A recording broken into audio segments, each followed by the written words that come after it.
Hogwarts Legacy is teeming to the brim with countless things to do. There's a goblin uprising, uncovering ancient secrets, causing untold injury to countless people and creatures, gaslighting a young boy into teaching you some of the darkest spells known to wizard kind. You know, the usual. But with such an overwhelming assortment of things to complete in one playthrough alone, you might be wondering, is there really much point in a second, third, or hell, maybe even fourth playthrough? Let's discuss.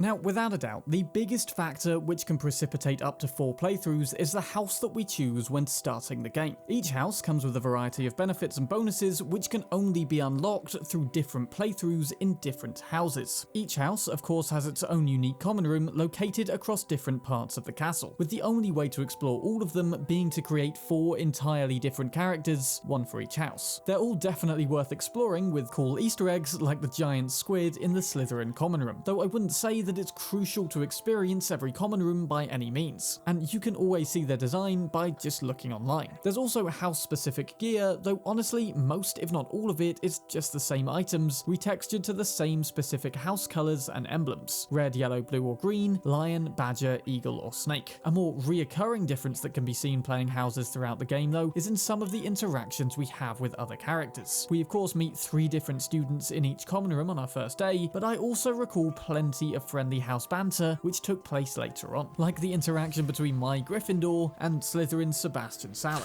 You're not a bad chap for a Slytherin. Gryffindors don't have a monopoly on bravery, you know. Arguably, the most notable part of playing different houses though is the house-specific quests which we receive a few hours in. Whilst all of these quests have the same thing in common, that being a ghost named Richard Jackdaw, each is structured entirely differently. As a Gryffindor, you'll meet Nearly Headless Nick, Ravenclaws will complete a puzzle at the Owlery, and Slytherins will help the headmaster's house elf at a cave by the Black Lake. As far as the best house quest goes though, you might be surprised to learn that Hufflepuff is by far superior. In fact, I'm actually a little surprised that the devs made visiting Azkaban such a missable feature like this. I actually theorise that they chose the least popular house, and that's just the numbers talking by the way, it's not my opinion, but they chose Hufflepuff to maximise the number of people who were then more likely to embark on a second playthrough just to see Azkaban. I'm not saying that is the case by any means, but if so, then it's a pretty genius move on the part of the devs. On the whole though, my personal recommendations for the most interesting playthroughs would be Hufflepuff and Slytherin. On top of the Azkaban cameo, the gardening and beast activities reign pretty supreme in this game, whilst the dark arts storyline is easily the best in my opinion, as much as I like our interactions with Professor Fig in the main story as well. But let's put core storylines aside for a second as we come to item number 2.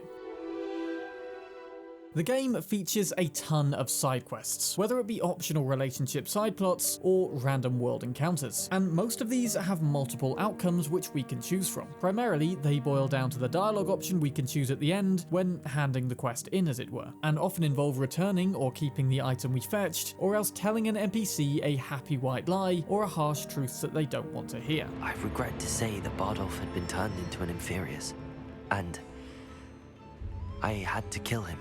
What?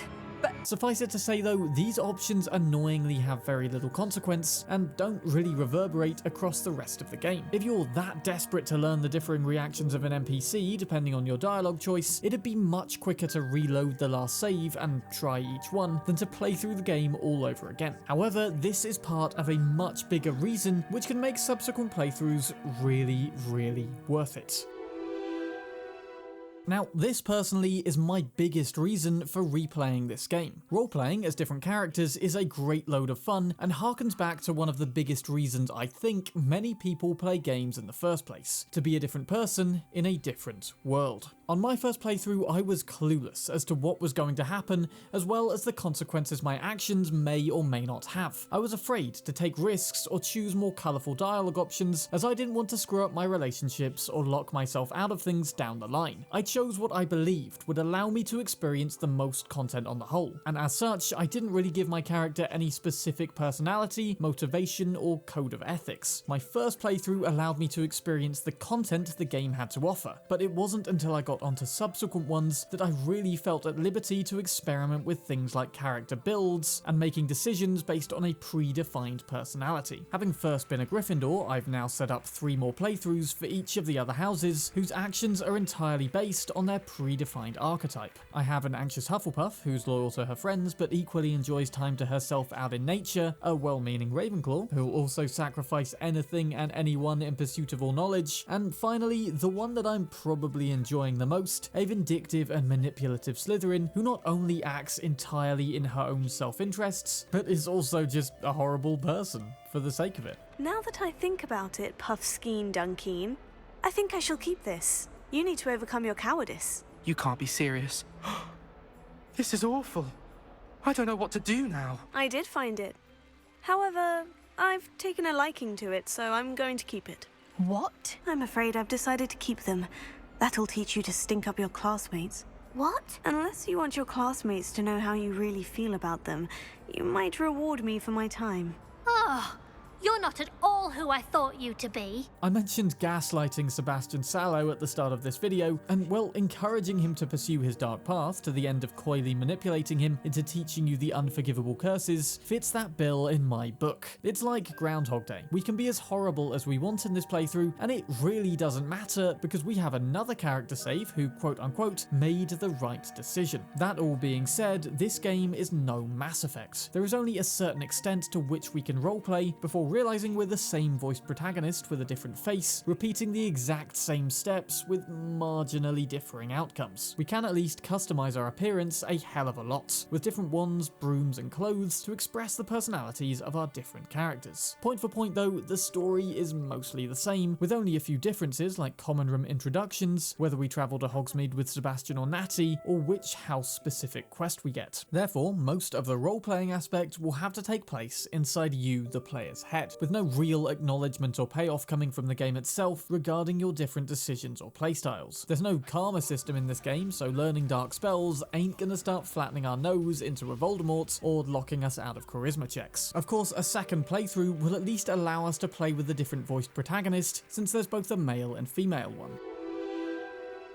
Another small, but nonetheless important benefit to replaying is that it's the only way to experience all of the bonuses of the talent points. A total of 48 talents with a level cap of 40 means that you'll have to choose 8 talents to miss in your first playthrough, whether that be leaving out stealth bonuses, the dark arts, or plants and potions like I did. That is a big mistake, by the way, because some of those talents like the Edurus potion are utterly game changing. By playing again though, we can quickly pick up these missed talents and experience what we missed out on the first time. But whilst talents do offer a range of enhancements, the core of combat gameplay remains remarkably similar, with it mostly being throw different spells at enemies whilst blocking and dodging theirs. Sure, we can use plants for support or try to go the stealthy route sometimes, but at the core, this is the combat, and no amount of altered talents is gonna fundamentally change that. It'll just enhance different aspects of it. Now, don't get me wrong, I'm not saying that's bad. Combat in this game is extremely polished and satisfying, and it's clear the devs worked very hard on making it so. Maybe it's because I've predominantly done videos on Cyberpunk before now and I'm comparing, but that truly is a game where you need multiple playthroughs to experience everything combat has to offer. For Hogwarts Legacy though, extra talents alone are not enough in my book to warrant a replay, but they are a nice bonus, and we can still do slightly different builds with them.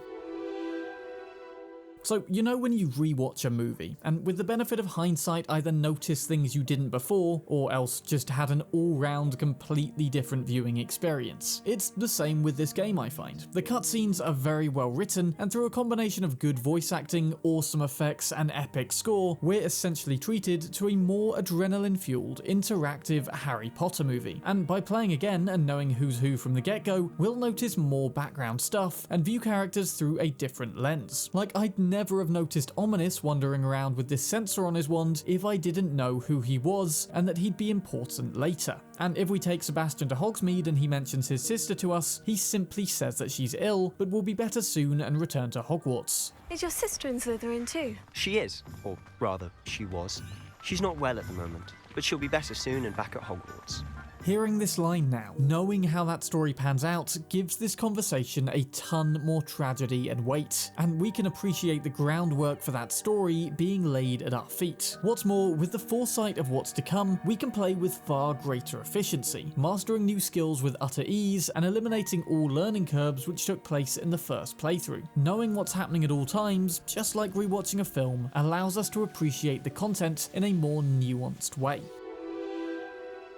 All in all though, it's a very big map and a pretty long quest line to boot. All the quests play out with little real variance, as I said, and the map itself is very densely populated with caves, bandit camps, puzzles and more. This is of course great as it provides plenty to do and fleshes the world out a bunch, but these elements to me offer even less replayability value than the quests. Hell, clearing all the different dungeons is repetitive enough, but clearing the exact same ones multiple times, well, that's just a big old time sink which I'd expect many simply don't have the time nor inclination to go through again. That said, you're definitely not obliged to 100% clear the map multiple times at least, though even a lot of the more main quests are still just straight up dungeon crawls. At least skipping cutscenes is an option to save on some time though.